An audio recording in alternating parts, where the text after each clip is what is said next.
Le marché de l'habitat aujourd'hui connaît un profond changement. On cherche à construire plus intelligemment, construire plus rapidement, construire moins cher. Dans certains pays scandinaves, c'est devenu quelque chose de tout à fait standard d'avoir une chambre d'amis ou un espace de vie pour accueillir des proches à l'extérieur de la maison.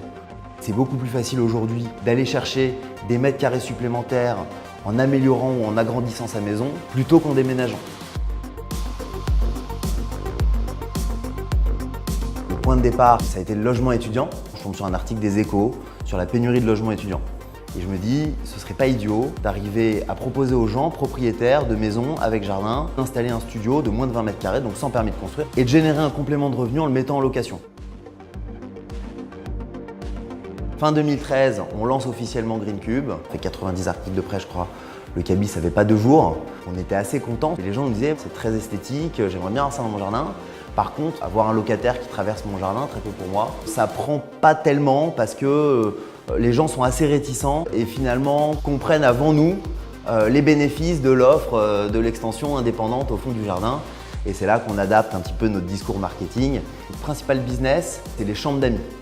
Extension pour créer une chambre d'amis, une chambre en plus. La façon de vivre chez soi évolue, les jeunes partent aussi de plus en plus tard. On a de plus en plus de familles recomposées.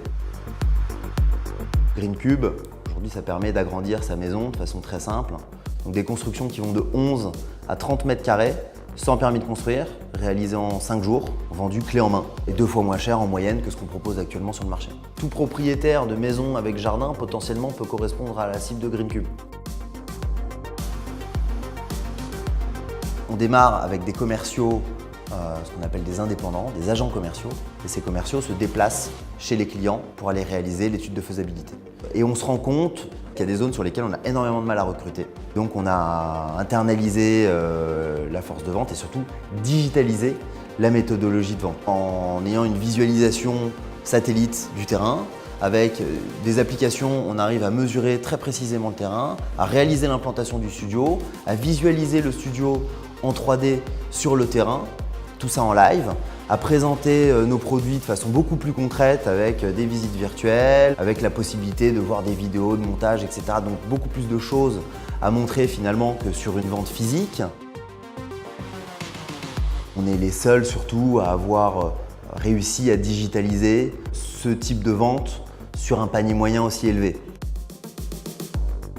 Les prochaines étapes, c'est de développer notre force de vente en accélérant aussi sur le marketing digital. Et derrière, de partir à l'export sur 2 pays identifiés comme étant un gros potentiel, le Royaume-Uni et l'Allemagne.